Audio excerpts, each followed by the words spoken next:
여러분들은 자식들에 대해 어떻게 생각하고 계신가요? 젊은 시절에는 내 자식들이 전부인 것처럼 키우고는 했지만, 나이가 들면 자식들에게 전부 준 것이 후회된다는 분들이 생각보다 더 많은 것 같습니다.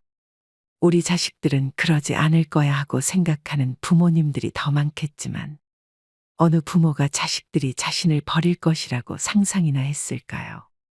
무언가를 바라고 자식들을 챙겨준 부모들은 별로 없겠지만, 명절에조차 여행 간다고 방문 한 번 없는 자식들을 보면 서운한 건 어쩔 수 없는 것 같습니다. 그러나 명절에조차 자식들에게 연락 없는 부모님들을 보고 있자면 자식들이 그럴 만한 사정이 있는 경우가 많은 것 같습니다. 내가 생각하기에는 금이야 오기야 키웠을지 몰라도 자식들은 그렇게 생각하지 않을 뿐만 아니라 오히려 부모에게 안 좋은 감정을 가지는 경우도 많습니다. 게다가 안 좋은 감정들이 쌓이다 보니 나중에 자식들이 독립하고 난 후 마음속에 있던 깊은 감정이 터지게 되어 연을 끊는 경우도 많죠. 그러나 많은 분들이 자식들에게 미움을 받는 이유도 모른 채 자식들에게 서운한 감정만 가지는 경우도 많은 것 같습니다. 그래서 오늘은 자식들에게 연락 한 통 받지 못하는 부모의 특징 5가지를 이야기해 볼까 합니다. 오늘 이야기 끝까지 시청하시고 지혜로운 노후를 보내시길 바랍니다. 자식들에게 연락 한 통 받지 못하는 부모의 특징 첫 번째는 자식들에게 감정을 퍼붓는 행동을 많이 하는 것입니다. 나이가 들다 보면 외로움에 사무치기도 하고 우울한 감정이 밀려오는 경우가 많습니다. 그러다 보니 자식들과 통화하거나 자식들이 집에 방문했을 때 자신의 감정을 퍼붓는 경우가 많죠. 자식들에게 지금 처해진 내 상황이 불쌍하다며 이야기하는 부모들이 있습니다. 내가 너를 그만큼 힘들게 키웠다는 것을 알아달라는 이야기인 것이죠. 심지어 매일같이 듣다 보면 지금껏 키워준 것에 대한 고마움조차 싹 날아가 버리기도 합니다. 일주일 전에 카페에서 커피를 마시고 있었는데 자식과 통화하는 시니어분의 통화를 우연히 들은 적이 있었습니다. 자식에게 이런저런 이야기를 하시곤 했는데 대부분의 내용이 하소연이더군요. 너를 키울 때 힘들었다는 이야기부터 해서 너도 자식을 낳았으니 나처럼 고생하겠구나와 같은 이야기들을 늘어놓으시더군요. 우연하게 들었던 이야기였지만 당사자가 아닌데도 불구하고 기운이 빠지는 느낌이 들었습니다. 그런데 전화를 하던 자식은 오죽했을까요? 깊은 상처를 보듬어 주기도 하고 서로 이야기를 하다 보면 상처가 씻기는 기분이 들기도 하죠. 그러나 이러한 것들도 반복되다 보면 아무리 자식들이라고 할지라도 지치기 마련입니다. 그러다 보니 자식들도 부모와 통화하고 싶지 않아지고 집에 찾아가고 싶지 않게 되는 것이죠. 만약 여러분들 중에서 자식들에게 하소연을 하는 분들이 있다면 너무 자주 하고 계시진 않는지 생각해 보세요. 가끔 하는 것은 자식들에게 위로를 받을 수 있겠지만 자주 하다 보면 오히려 연락이 끊길지도 모를 것입니다. 자식들에게 연락 한 통 받지 못하는 부모의 특징 2번째는 자식에게 모든 걸 다 해주는 것입니다. 이와 관련하여 한 가지의 사연이 들어와서 소개해 보겠습니다. 안녕하세요. 지방에서 거주하고 있는 60대 여자입니다. 저는 아들 둘과 딸 하나가 있었지만 지금은 없는 거나 마찬가지입니다.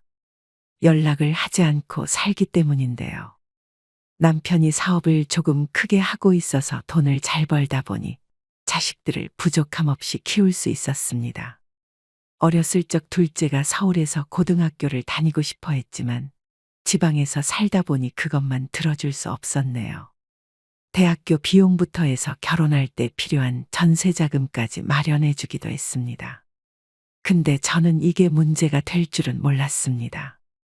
맨날 물질적으로 필요한 건 모두 들어주다 보니 자식들이 성인이 되어서도 필요할 때마다 연락하더군요. 첫째는 손주들이 나중에 대학교 갈 때 지원해 줄 돈을 미리 달라고 하기도 했고요. 3년 전에는 둘째 아들이 사업을 한다고 돈을 빌려달라고 해서 빌려준 적이 있는데 아직까지 갚지 않고 있습니다. 게다가 막내딸은 결혼할 때 오빠들보다 지원을 조금 해줬다고 화내기도 하고요. 그래서 저는 늦었지만 지금부터 지원을 모두 끊기로 마음먹었습니다. 그렇게 얘기해 놓으니 연락 한 통 없더군요. 지금까지 열심히 키워주었지만 지원을 안 해준다고 할 때부터 연락 없는 자식들을 보면 정말 자식들을 잘못 키웠다고 생각하고 있습니다. 그래서 혹시나 저처럼 행동하시지 않길 바라며 이렇게 사연을 보냅니다. 여러분들은 이 사연을 듣고 어떤 생각이 드시나요? 부모가 힘이 된다면 자식들을 도와주는 것이 어떻냐며 이야기하실지도 모르겠습니다. 자식들이 힘든데 부모가 안 도와주면 누가 도와주냐면서 말이죠. 그러나 자식들에게 줘야 할 건 재산이 아니라 재산을 버는 방법이라는 말이 있습니다. 잡은 물고기를 주는 것보다 물고기를 잡는 법을 가르쳐 주는 것이죠. 부자로 손꼽히는 빌 게이츠 부부도 자녀들에게 거액의 유산을 물려주지 않는다고 이야기하기도 합니다. 자식들에게 돈을 물려주면 그들이 세상에 나가서 아무것도 하지 못하게 된다면서 말이죠. 게다가 사람이라면 당연한 것에 익숙해지기 마련입니다. 익숙해진 것을 다시 뺏으려고 하면 불쾌감만 생기기 마련이죠. 이미 익숙해져 버린 부모의 돈이 없어진다 생각하면 자식들은 부모에게 큰 배신감을 느낄지도 모르는 것입니다. 그러니 자식들이 독립해서 스스로 살아갈 수 있도록 모든 걸 해주지는 말아야 할 것입니다. 자식들에게 연락 한 통 받지 못하는 부모의 특징 세 번째로 일방적인 소통을 하는 경우가 많습니다. 자식들의 의견을 중요하게 생각하지 않고 일방적으로 이야기하는 것을 말하는 것이죠. 나이가 들다 보면 고집이 세지기 마련이라서 자식들의 의견을 수용하지 않는 경우가 많습니다. 심지어 부모의 의견을 들어서 손해볼 것이 없다며 이야기하는 경우가 많죠. 물론 오래 살다 보니 대부분의 의견은 부모가 맞을지도 모릅니다. 하지만 세상은 급격하게 변화하고 있고 이에 가장 적응하여 살아가는 것은 자식이기도 합니다. 내가 모르는 세상을 자식들이 살아가고 있다는 것이죠. 그럼에도 불구하고 부모가 자식의 의견을 듣지 않으면 자식은 자신이 존중받지 못한다고 느끼기 마련입니다. 자식의 자존감에 부정적인 영향을 미치게 되고 부모와의 관계에서 소외감을 느끼는 것이죠. 그러다가 사회로 나가서 자식이 인정을 받게 되면 부모에게 받지 못했던 자존감을 사회에서 채우기 때문에 부모를 당연히 멀리할 수밖에 없습니다. 부모에게 자신의 생각이나 감정을 표현하는 것이 무의미하다고 생각하게 되고 대화의 문을 닫아버리는 것이죠. 자식들도 성장하다 보면 자신만의 가치관이 생기기 마련이고 확고한 신념이 생기기 마련입니다. 특히 독립하고 성인이 되다 보면 부모와는 또 다른 세상을 걸어가게 되는 경우가 많죠. 그런 것들을 모른 채 부모가 살아갔던 세상에서 얻은 지식을 자식들에게 주입시키려고 일방적으로 소통하는 부모들이 많습니다. 그러다 보면 자식들과 의사소통이 제대로 되지 않고 자식들이 부모의 말을 듣지 않는 사람처럼 느껴지는 것이죠. 예전에 해외의 한 기사에서 자식이 컴퓨터로 돈을 버는 것이 마음에 들지 않는 부모가 있었습니다. 돈을 번다고는 하는데 매일같이 컴퓨터를 하면서 무슨 돈을 버는지 이해하지 못했죠. 가끔 방에서 큰 소리가 날 때도 있는데 정신 나간 짓을 한다고 생각하며 컴퓨터 전원을 차단시켜버렸다고 합니다. 그런데 그때 전원이 차단되어 자식이 잃은 돈만 300만 원에 달한다고 하죠. 자식은 컴퓨터 세상에서 돈을 벌고 있었는데 부모는 그것도 모르고 자식이 못된 짓을 하고 있다고 생각한 것이었습니다. 그 이후로 자식은 부모의 집에서 뛰쳐나와 부모와 연락을 더 이상 하지 않는다고 합니다. 이러한 내용만 보더라도 자식과 부모의 세상은 전혀 다른 세상이라는 것을 알 수 있죠. 그런데도 불구하고 부모의 생각만을 강요하는 말투를 고집하거나 다른 사람과 비교하는 말투를 사용한다면 자식과의 관계는 당연히 멀어질 수밖에 없을 것입니다.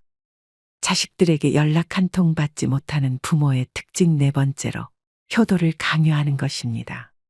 특히 자식들을 키울 때 제대로 키워주지 않은 부모들이 효도를 강요하는 경우가 많습니다. 자식들을 부족함 없이 키워주고 사랑으로 보듬어준 부모들은 오히려 효도를 강요하지 않습니다. 자식들이 잘 살아간다면 그것으로 만족하기 마련이고 부모에게 무언가를 해주길 바라는 마음도 없는 것이죠. 입히느라 고생했고 먹이느라 고생했다며 이제는 나에게 효도하라고 말하는 부모들 중 대부분은 오히려 자식들에게 다른 사람들보다 못해준 경우가 더 많습니다. 그럼에도 불구하고 자식들이니 당연하게 부모에게 효도해야 한다고 생각하는 것이죠. 여기 30대 직장인이 씨는 부모가 강요하는 효도로 고생하고 있다고 합니다. 사연을 읽어드리도록 하겠습니다. 안녕하세요. 직장인이 된 후 독립한 30대 중반 이 씨입니다. 저는 둘째 딸이고 제 위로는 오빠 1명, 아래로는 막내가 1명 있습니다. 둘째가 가장 서럽다는 이야기를 혹시 알고 계신가요? 저도 집안에서 언제나 마찬가지였습니다. 매일 새로운 가방이나 신발은 오빠가 우선이었고 그 다음으로 제가 물려받는 경우가 많았습니다. 서운했지만 그러려니 할 수도 있었죠. 그러나 저는 딸이라면서 막내 아들에게 딸이 썼던 건 물려줄 수 없지 않냐며 매일 막내도 새로운 걸 입히거나 사주곤 했습니다. 30대가 된 지금도 그때 생각만 하면 서운하네요. 그럴 때마다 부모가 하는 말이 딸은 결혼하면 남의 집 자식인데 아들이랑 차별을 두는 건 당연하지 않냐. 억울하면 남자로 태어나지 그랬냐며 이야기했었습니다. 이런 식으로 말할 때마다 진짜 속으로 많이 울었지만 꾸역꾸역 참았죠. 그런데 오빠나 동생이 결혼하고 나서 한 번도 찾아뵙지도 않다 보니 저한테 가끔 연락해서는 왜 찾아오지 않냐며 화를 내곤 합니다. 남의 집 자식이 될 사람인데 못하러 찾아뵙냐고 얘기하니까 부모에게 말버릇이 그게 뭐냐며 되려 역정을 내시더라고요. 저한테는 절대로 좋은 부모님들이 아니었는데 이제 와서 효도를 바라니까 너무 짜증이 납니다. 이럴 때 부모와 연을 끊을 수 있는 방법은 뭐가 있을까요? 여러분은 이 사연을 듣고 어떤 생각이 들으셨나요? 둘째라서 서러움을 받은 딸이 부모와 연을 끊고 싶다고 이야기하는데 부모들은 이 내용을 모를 수밖에 없을 것입니다. 부모에게 백날 서러웠던 걸 이야기해도 웃어 넘겼다고 하더군요. 자식들은 어렸을 때 가졌던 감정을 평생 가지고 가는 경우도 정말 많습니다. 그러다 보니 자연스럽게 어렸을 때부터 사랑을 잔뜩 받은 자식들이 효도를 잘하는 것이겠죠. 이러한 점만 보더라도 효도는 절대로 강요하면 안 되는 것 같습니다. 여러분들의 생각은 어떠하신가요? 자식들에게 연락 한 통 받지 못하는 부모의 특징 5번째로 조부모에게 잘하지 않는다는 것입니다. 부모들이 할아버지, 할머니한테 하는 행동을 보고 자식들도 똑같이 행동한다는 것이죠. 부모들이 조부모한테 제대로 한 적이 없으면서 자식들이 부모에게 잘하길 바라는 것도 욕심일 것입니다. 부모는 자식의 거울이라는 말도 있으니까요. 자식들이 어렸을 때 기억을 가지고 평생을 살아간다고 말씀드린 것처럼 조부모에게 잘한 것들을 기억하고 있다면 자식들도 당연하게 부모에게 잘하는 경우가 많습니다. 예를 들어 자식이 어린 시절에 부모가 조부모를 공경하고 돌보는 모습을 보았다면 자식은 나중에 커서도 부모님을 존중하고 돌보는 것이 자연스러운 일이 됩니다. 반대로 부모가 조부모에게 무심하거나 무례하게 대하는 모습을 보고 자란 자식은 자신도 나중에 부모를 그렇게 대하는 경향이 커질 수밖에 없습니다. 이렇듯 부모가 조부모에게 잘하는 것은 단순히 조부모에 대한 예의가 아니라 자식들에게도 중요한 교훈을 주는 것입니다. 이는 세대 간의 존경과 사랑을 자연스럽게 이어주는 중요한 역할을 하며 가족 전체의 유대감을 강화하는 데 큰 도움이 되는 것이죠. 부모님들이 조부모님께 잘하는 모습을 보여주는 것은 단순히 예의 바른 행동이 아니라 자식들에게 올바른 가치관을 심어주는 중요한 교육의 일환입니다. 이로 인해 자식들도 커서 부모에게 잘할 수 있는 바탕이 마련되기 때문에 가족 간의 관계는 더욱 튼튼해지고 서로에 대한 사랑과 존경이 계속 이어질 수 있을 것입니다. 지금까지 자식들에게 연락 한 통 받지 못하는 부모의 특징 5가지에 대해 이야기를 해보았습니다. 오늘의 내용이 여러분들에게 어떻게 다가오셨나요? 자식들에게 사랑받지 못하는 부모들의 특징을 가지지 않으시길 바라는 마음에서 오늘의 이야기를 들려드렸습니다. 자식들에게 사랑받지 못하는 부모들은 대부분 자식들을 믿지 못하는 경우가 많다고 합니다. 그래서 잔소리를 하고 일방적인 소통을 하게 되는 것이죠. 아무리 다 큰 성인이라고 할지라도 부모의 눈에는 한없이 어린 아이로 보일지도 모릅니다. 그러나 아무리 그렇게 보인다고 할지라도 자식들을 믿어주고 그들의 의견에 힘을 보태주는 것이 자식들이 잘 살아갈 수 있도록 도와주는 길이며 부모들을 더욱 사랑하게 만드는 방법이라고 생각합니다. 과거의 젊었을 때를 생각해보면 자식들과 마찬가지로 열정과 미래가 가득했던 시절이 있었을 겁니다. 그때를 생각해보면 지금의 자식들을 더 쉽게 이해할 수 있지 않을까요? 내가 잘못된 길을 선택했던 경험이 있다고 해서 자식들도 무조건 잘못된 길을 선택하리란 법은 없습니다. 세상은 변하고 있고 자식들도 성장하면서 겪은 일들이 많을 테니까요. 그저 진심 어린 조언은 잠시 접어두고 자식들을 믿다 보면 자연스럽게 자식들을 생각하는 부모가 될 수 있을 것입니다.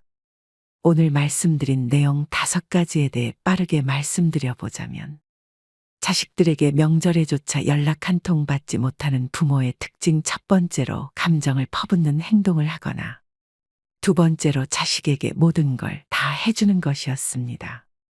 세 번째는 일방적인 소통을 하는 부모들이었으며 네 번째는 효도를 강요하는 부모님들이었습니다. 그리고 마지막으로 말씀드린 이야기는 조부모에게 잘하지 않는다는 것이었습니다. 오늘 말씀드린 내용 외에도 여러분들에게 한 가지 더 말씀드리고 싶은 게 있습니다. 노후의 부모로서 자식들에게 사랑받지 못하는 이유에 대해서 아는 것도 중요하지만 무엇보다 가장 중요한 것은 여러분들의 행복한 삶이라는 것입니다. 여러분들이 만약 자식들에게 연락 한 통 받지 못하더라도 자신의 삶을 그저 행복하게 잘 살아가고 계신다면 그걸로 충분하다고 생각합니다. 그저 자신에게 맞는 취미생활로 인생을 채우는 것도 좋을 것이고, 소소하게 여행을 다니며 자신의 삶을 더 풍요롭게 가꾸는 것도 좋을 것입니다. 한 가지 걱정되는 점이 있다면 오늘의 영상이 여러분들의 마음에 짐을 두지 않기를 바랄 뿐입니다. 자식들이 만약 이미 성인이 되어 내 손에서 벗어났다면 더 이상 신경 쓰지 않는 것이 좋습니다. 그저 잘 살아가도록 냅두고 자신의 삶을 더 소중히 생각해 보세요. 이미 지금껏 잘 키워냈고 자식들도 별탈 없이 잘 살아가고 있다면 그걸로도 충분하지 않을까 생각합니다. 오늘의 영상이 여러분의 노후에 조금이라도 도움이 되셨길 바라며 인생의 소리꽃은 여기서 마무리하도록 하겠습니다. 앞으로도 좋은 영상으로 찾아뵙겠습니다. 오랜 시간 시청해 주셔서 정말 감사합니다. 행복하세요.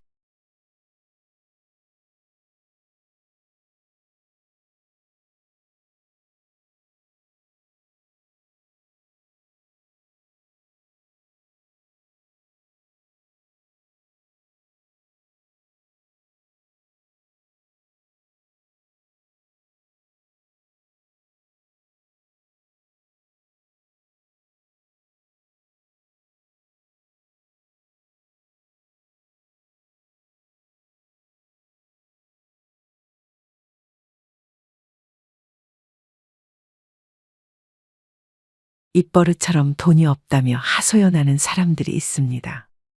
여러분들은 주변에 그런 사람들이 있으신가요? 최근에 아는 지인이 친구와 손절하게 된 사건이 있었는데 그 친구도 돈이 없다는 말을 입에 달고 살았다고 합니다. 그래서 만날 때마다 식사를 대접하곤 했는데 식사 이후에 카페에 가서도 멀찍이 떨어져서 서 있었다고 하더군요.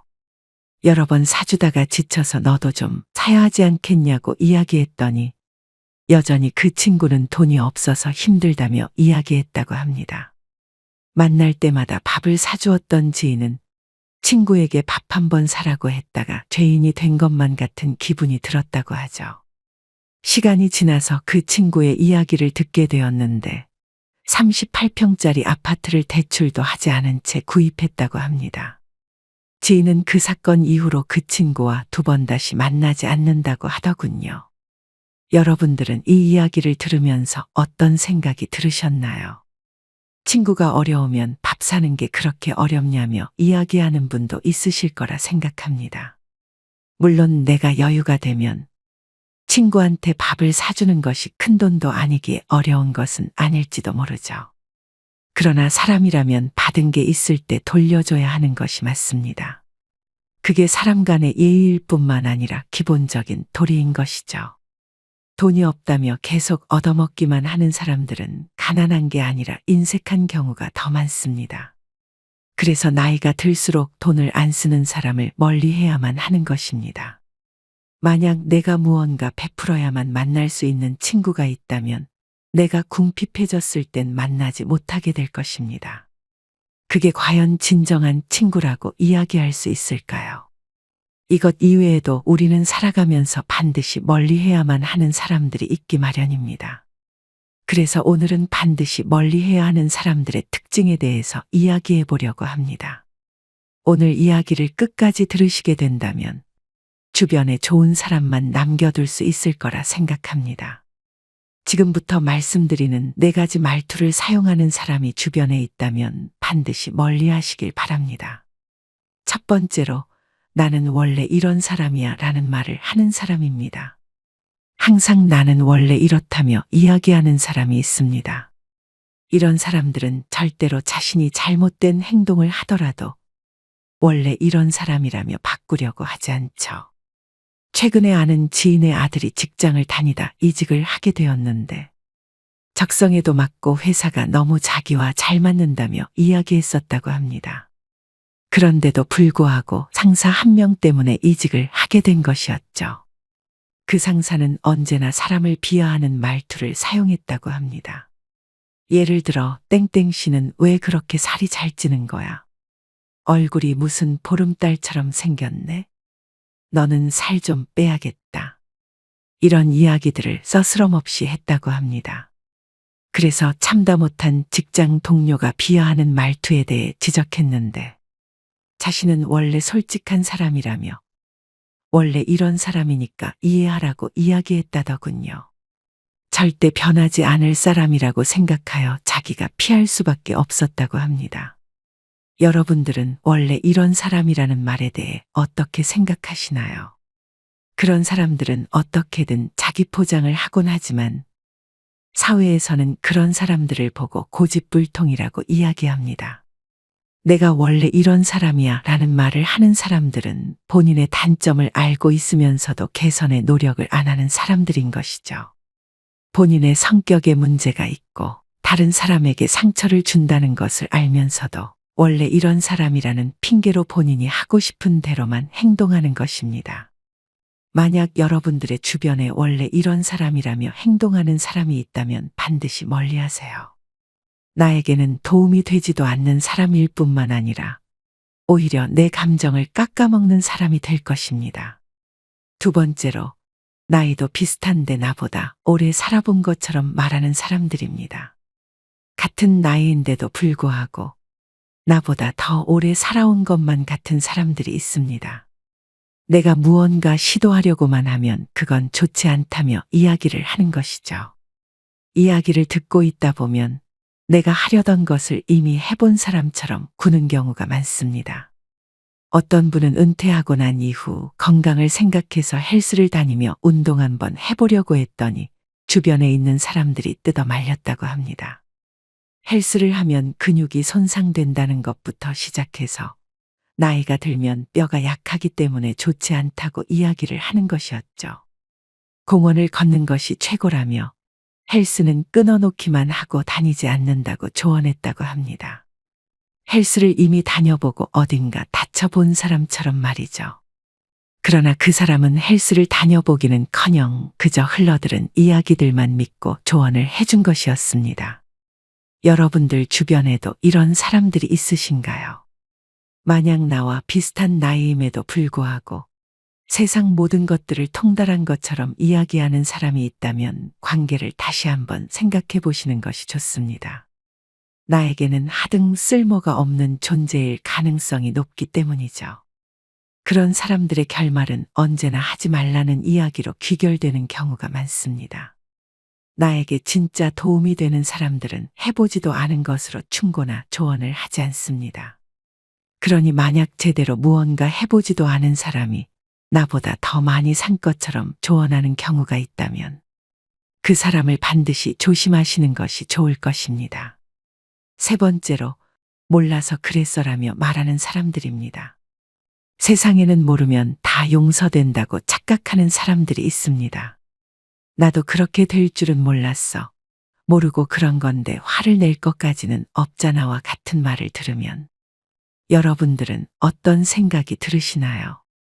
이런 이야기를 듣는 당사자는 오히려 속 좁은 사람이 된 것처럼 느껴지기도 합니다. 사람이 몰라서 그랬다고 하는데 그것 가지고 뭐라 할 수는 없으니까요. 그런데 대부분 몰라서 그랬다는 사람들을 보면 진짜로 몰라서 행동한 것이 아닐 가능성이 높습니다. 오히려 책임감이 없는 사람들이 대부분이죠. 누군가에게 조언을 하거나 충고를 할 때에는 내가 그 사람의 인생에 관여한다고 생각해야 합니다. 내 말 한마디가 그 사람의 행동을 변화시킬 수도 있기 때문이죠. 그러나 조언한 대로 안 되었을 때 나도 그렇게 될 줄 몰랐다며 이야기하곤 합니다. 말 한마디면 내가 잘못 이야기한 것이 정리되는 것이죠. 물론 진짜로 몰라서 그랬다거나 사람이라면 실수를 할 수도 있는 법입니다. 그럴 때는 너그러운 마음으로 이해를 하고 용서를 해주는 것도 하나의 방법이 될 수도 있죠. 그러나 몰라서 그랬어라는 말을 습관적으로 하는 사람들은 자신의 실수나 행동을 인정하고 개선하려는 노력보다는 단순히 몰랐다는 이유로 넘어가려 합니다. 반복적인 실수를 정당화하는 구실로 사용하는 것이죠. 그러니 주변에 만약 몰라서 그랬다며 자주 상황을 회피하는 사람이 있다면 성숙하지 못한 사람일 수 있으니 멀리하는 것이 좋을 것입니다. 네 번째로, 그냥 내 생각을 말한 것뿐이라며 이야기하는 사람들입니다. 항상 상대방의 의견에 토를 달면서 내 생각일 뿐이라며 이야기하는 사람들이 있습니다. 자신의 의견을 이야기했을 뿐인데 뭐가 문제냐며 이야기하는 것이죠. 이런 사람들은 자신이 생각한 이야기는 반드시 입에서 뱉어내야 한다는 특징이 있습니다. 이런 사람들은 상대방의 감정이나 생각을 존중하지 않습니다. 그들은 자신의 의견을 표현하는 것이 중요하다고 생각하며 타인의 감정은 가볍게 여기기도 하죠. 누군가와 이야기할 때 우리는 언제나 배려라는 것을 가지고 있어야 합니다. 그런데 내 생각을 말한 것뿐이라며 습관처럼 이런 말투를 가지고 있는 사람들은 배려라는 것을 생각하지 않는 경우가 많죠. 자기중심적인 사고를 가지고 있는 경우에 이런 말투를 사용하는 것입니다. 제 주변에는 주식으로 돈을 잘 벌고 있는 지인이 있습니다. 그 지인이 말하길, 주식을 시작한다고 했을 때 주변 사람들이 부정적인 의견을 많이 이야기했다고 하더군요. 물론 주식이 위험한 것도 맞고 부정적인 의견이 많은 것도 사실입니다. 그러나 내 생각을 말한 것뿐이라며 자신의 입장을 표현하기만 하고 책임을 회피하는 사람들이 더 많았다고 합니다. 내 생각에는 그건 좋은 생각이 아닌 것 같아. 너 그러다가 파산할 텐데 그냥 내 생각일 뿐이야와 같은 말투를 사용했다고 합니다.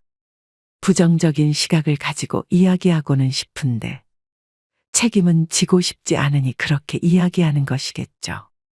자신의 의견에 책임을 지기는 싫지만 어떻게든 이야기하려는 사람들은 주변에 있어봤자 도움이 안 될 뿐입니다. 만약 주변에 이러한 말투를 습관적으로 사용하는 사람이 있다면 주의하시는 것이 좋을 것입니다. 가까이 하면 안 되는 사람들은 말투 이외에도 그러한 사람들만의 특징이 있습니다. 지금부터는 가까이 두면 안 되는 사람들의 특징 3가지에 대해 이야기해 보겠습니다.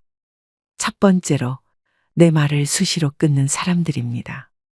생각보다 우리 주변에는 자신의 이야기를 하고자 내 말을 끊는 사람이 많습니다. 내가 이야기를 하고 있는데 갑자기 자신이 할 말이 있다며 내 이야기를 끊고 자신의 이야기를 하는 것이죠. 만약 회사를 다니는데 상급자가 이야기하고 있다면 과연 그 사람은 말을 끊을 수 있었을까요? 절대로 끊지 못했을 가능성이 높을 것입니다. 도대체 왜 그렇게 내가 이야기할 때는 끊고 자신의 이야기를 하는 것일까요? 이런 사람들 대부분은 내가 말하는 게 중요하지 않다고 생각하기 때문일 가능성이 높습니다. 내가 이야기하는 것이 자신의 의견과 반대되거나 별로 중요하다고 생각하지 않는다면 끊어버리는 것이죠.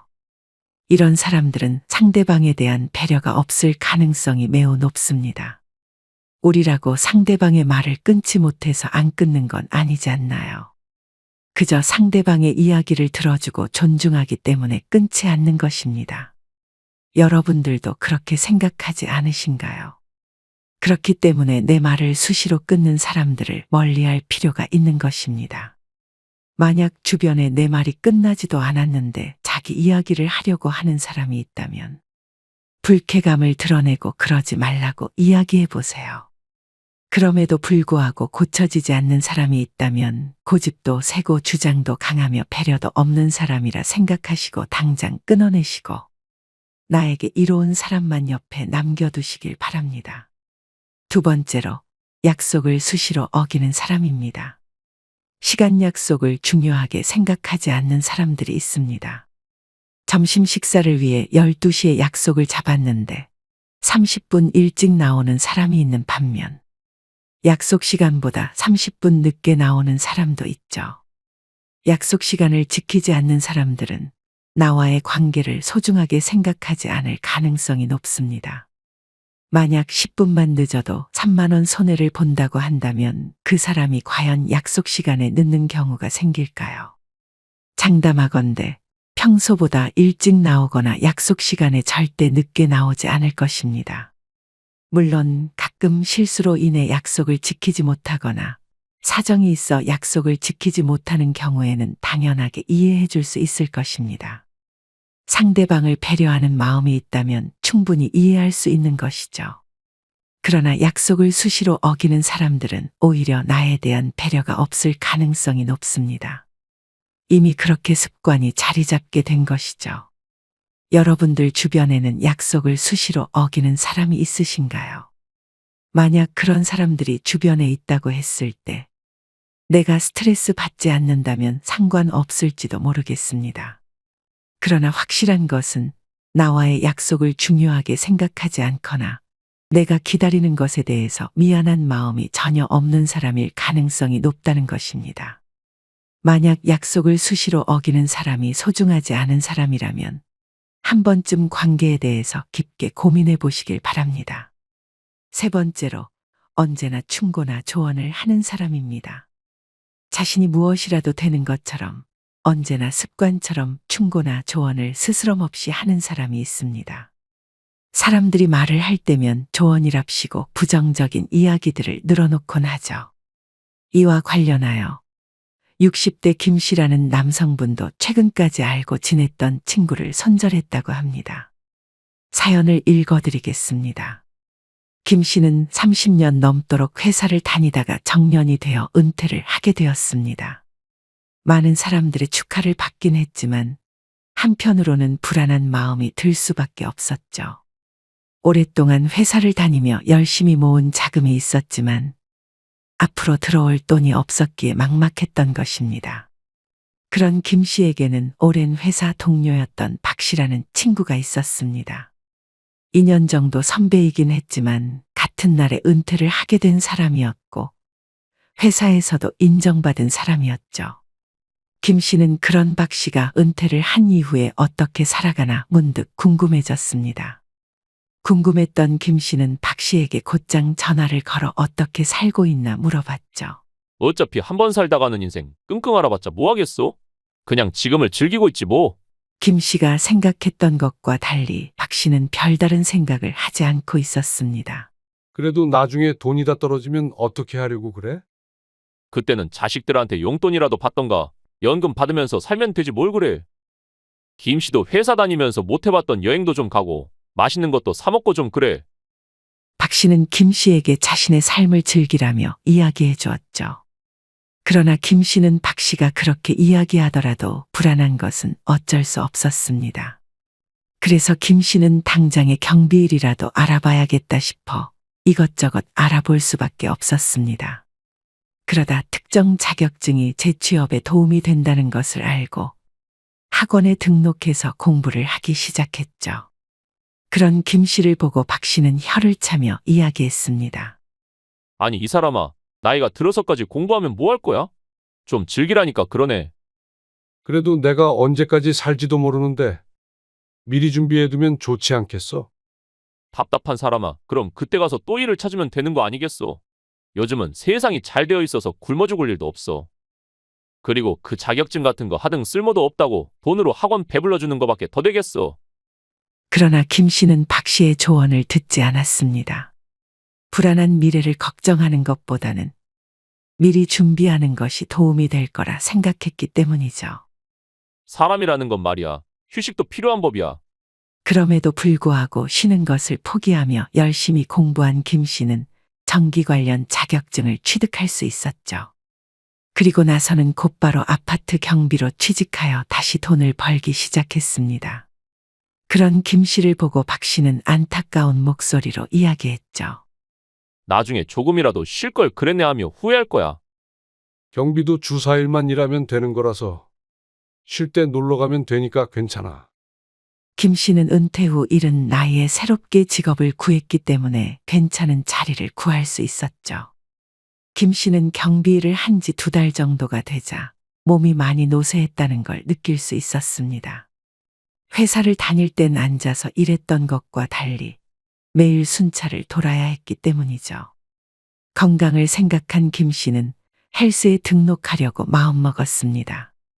그러자 박 씨는 이를 제지하며 다음과 같이 이야기했죠. 아니, 이 나이 먹고 무슨 헬스야?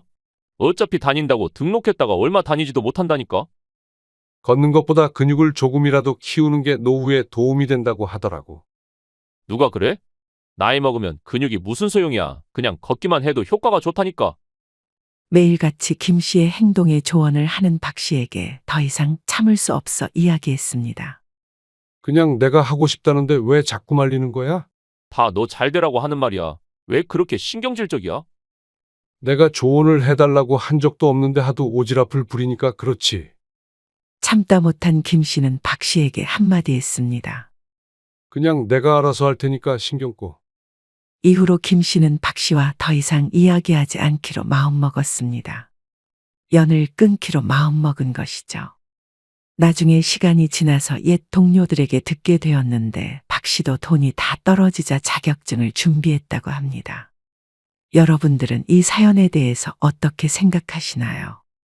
박 씨는 김 씨에게 진짜 진심 어린 걱정으로 조언을 한 것일까요?